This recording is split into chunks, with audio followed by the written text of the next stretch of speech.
Hello, everybody. Connor Van Alstine here. kin720, the 3.4 video and threaded discussion. The first question I'm going to answer is why I chose this career path. And as most of you probably know by now, I'm a junior college tennis coach for men and women. And I chose this career because I had a fork in the road about 3 years ago, and I was working a variety of different jobs. I graduated with a marketing degree, and this fork in the road was choosing between moving to Thailand for about a year or applying for a head coaching job, which I currently have. And it was a hard decision at the time which to do, but I went in for the interview process and said everything that I felt in my heart was true. Got offered the job and realized that it was a once in a lifetime opportunity, and that if I went to Thailand, I probably would never have explored this career opportunity anyway. So I took the job, and needless to say, it was the smartest decision I think I've ever done.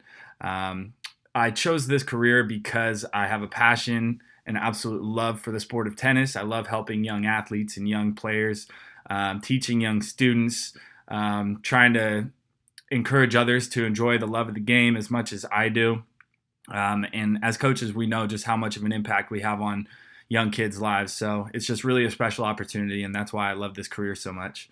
And the reason I chose to do this master's program is that working at a junior college, for those of you that do, you know that most of us are adjunct faculty unless we have a master's degree. Then you have a much better opportunity to gain a full-time position as a teacher, instructor, or coach. But it gives you an opportunity for a full-time position. And so that's why I'm obtaining this master's degree. But I'm learning so much more through it along the way, like I'm sure you guys are too.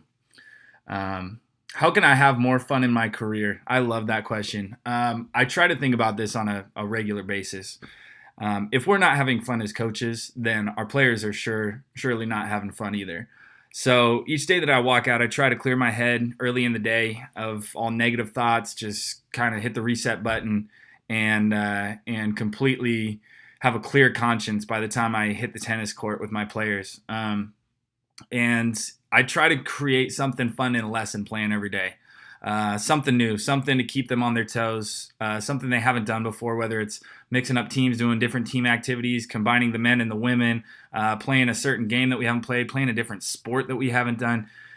Just trying to keep all the ideas fresh to have more fun on a daily basis, because as soon as you go stale and stagnant, that's when you lose all the interest of all your players. And that's probably one of the worst things that can happen to a program.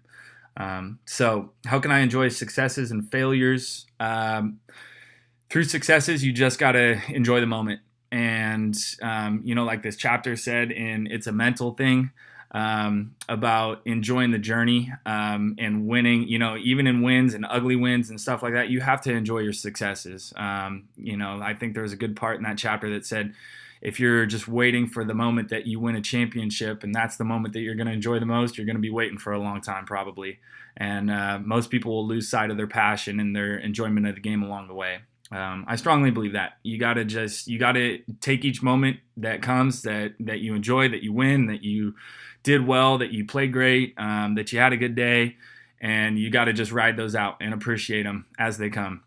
And as far as failures, everybody fails. Everybody fails on a regular basis. It's all part of human nature. And as coaches, we probably fail a lot more than the regular individual.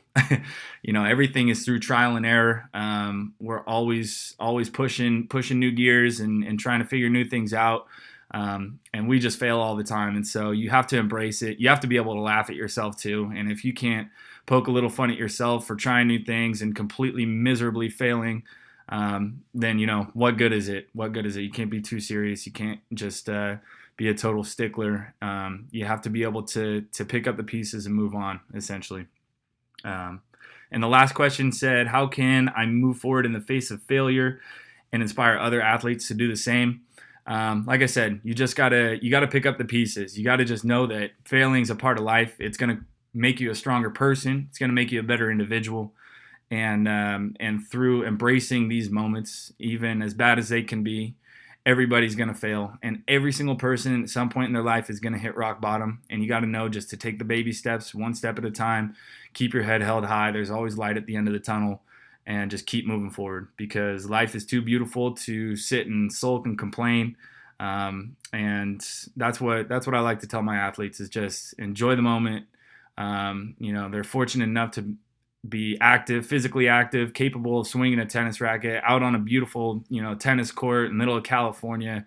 I mean, life can be a whole lot worse. So, I tell them just to make that tennis court their sanctuary, and anytime they're out there, and having a bad day, just realize the beauty of the situation and that life goes on. So, there's always a brighter day ahead, but you got to enjoy the great moments when they come. So, anyway, that's my video for now. I look forward to watching your guys' videos, and I'll see you around. Thanks.